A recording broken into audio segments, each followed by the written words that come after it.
So ఏంటి వాళ్ళు గేట్లు తెరుస్తా అంటున్నారు, మీరేమో గేట్లు వాళ్ళు తెరిచినా వీళ్ళని వెళ్ళనివ్వకుండా మీరు ఏదో ప్రయత్నం చేస్తున్నారు, ఆపే ప్రయత్నం. కేసీఆర్ గారికి ఒక స్టేట్మెంట్ ఇచ్చారు, నా దగ్గర ఒక మంచి ఐడియా ఉంది, మీకు ఎటువంటి లాస్ జరగదు, మిమ్మల్ని కాపాడుకుంటా అని. జరిగి వర్కౌట్ అవుద్ది అంటారా? కేసీఆర్ గారు అనేక సందర్భాలలో చెప్పారు, పోయేటోళ్ళని ఎవరిని ఆపము, ఎవరిని బతలాడేది లేదు, పార్టీ అవకాశం ఇచ్చింది, ప్రజలు ఆశీర్వదించారు, ఉండమని చెప్పారు. ఇవాళ మేమేమంటున్నాం అంటే 6 మంది ఉన్న కాంగ్రెస్ వాళ్ళు 64 మందితో ఇవాళ గవర్నమెంట్ ఫామ్ చేశారు. ఇది ఒక నిర్మాణాత్మకమైన రాజకీయ పార్టీ, ఉద్యమ పార్టీ. పోరాటం చేసి రాష్ట్రాన్ని సాధించింది. సాధించిన రాష్ట్రంలో ప్రగతి ఏంది అనేది 10 సంవత్సరాల పరిపాలనలో చూపించింది. 24-20 సంవత్సరాల అనుభవం ఉన్న రాజకీయ నాయకుడు మీద ఉన్నాడు. 100% రేపు ప్రజలు మళ్ళీ ఈ పార్టీని ఆశీర్వదిస్తారు. ప్రత్యామ్నాయం ఈ రాష్ట్రానికి కేవలం బీఆర్ఎస్ అవుతుంది, అది కేసీఆర్ గారి నాయకత్వమే. బీజేపీ నెక్స్ట్ అధికారం మాదే తెలంగాణ అంటున్నారు.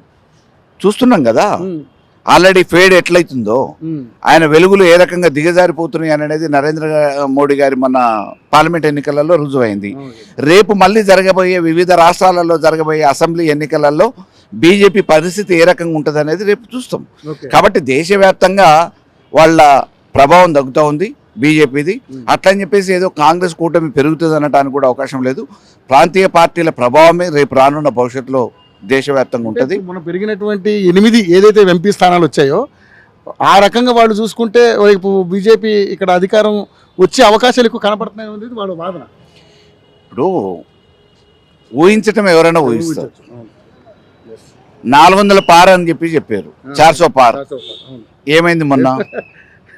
వాళ్ళకి అబ్జల్యూట్ సింగిల్ పార్టీగా మెజారిటీగా గవర్నమెంట్ను ఫామ్ చేసే అవకాశమే లేకుండా అయిపోయింది. కాబట్టి ఒక నాయకుడిగా ఎదుటోళ్ళని భ్రమలో ఉంచడానికి మాకు ఇట్లొస్తుంది అట్లొస్తుంది అని చెప్పి అనటం వేరు, రేపు ప్రజలు ఇచ్చే తీర్పు వేరు. ఇవాళ ఎవరిని మామూలుగా సర్వేలు కూడా ప్రిడిక్ట్ చేయలేకపోతూ ఉన్నాయి. మన జరిగిన ఆంధ్ర ఎన్నికలలో రిజల్ట్ రోజు వరకు కూడా నువ్వా నేనా అన్నట్టే రిజల్ట్లు ఉన్నాయి. వైసీపీకి ఎక్కువ అవకాశాలు ఉన్నాయని కూడా చాలా వాళ్ళు నమ్మారు. కాబట్టి ఒక నాయకుడిగా, ఒక రాజకీయ పార్టీగా వాళ్ళు ఊహించే విధానం ఒకటి ఉండొచ్చు, ప్రజలు ఏం తీర్పిస్తారు అనేది రేపు భవిష్యత్తులో గమనిస్తాం. కానీ మాకు విశ్వాసం ఉంది, నమ్మకం ఉంది. ఈ తెలంగాణ రాష్ట్రాన్ని బాగు చేసిన పార్టీగా, అనేక రకమైన సంక్షేమ కార్యక్రమాలు ఇచ్చిన ఒక ప్రభుత్వంగా మళ్ళీ రేపు రానున్న భవిష్యత్తులో ఈ పార్టీ అధికారంలోకి రావాలనే ఒక నమ్మకంతో, ఆలోచనతోని, కోరికతోని ఈ రాష్ట్ర ప్రజలు ఉన్నారు అన్నది మాత్రం ముమ్మాటికి వాస్తవం. కానీ మీరు అన్నట్టుగానే కేసీఆర్ గారు అన్నట్టుగా 2 లక్షల రుణమాఫీ సాధ్యం కాదని కేసీఆర్ గారు అంటున్నారు. కానీ మేము చేసి చూపిస్తామంటున్నారు.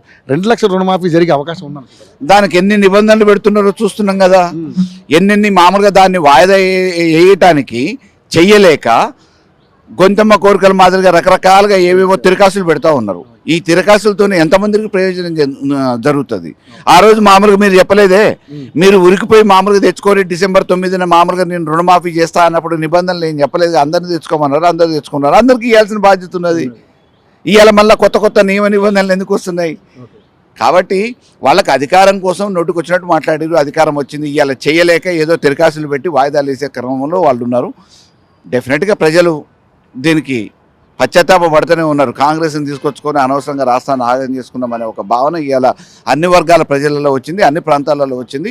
తప్పకుండా రేపు రానున్న భవిష్యత్తులో ఈ బీఆర్ఎస్ పార్టీ గులాబీ జెండాయే శ్రీరామరక్షగా. ఫైనల్గా మీరు ఏంటి మీ పార్టీ కార్యాచరణ ఏ విధంగా ఉండబోతుంది? ఎందుకంటే ఉన్న ఎమ్మెల్యేలు అందరూ కూడా చాలా స్తబ్దుగా ఉంటున్నారు, ఇంకా మీరు అధికారంలో ఉన్నట్టుగా బిహేవ్ చేస్తున్నారు. సో దీని మీద గట్టి పోరాటం ఏ విధంగా ఉండబోతున్నారు? ఇది బయట నిస్తున్న వాటి మాట.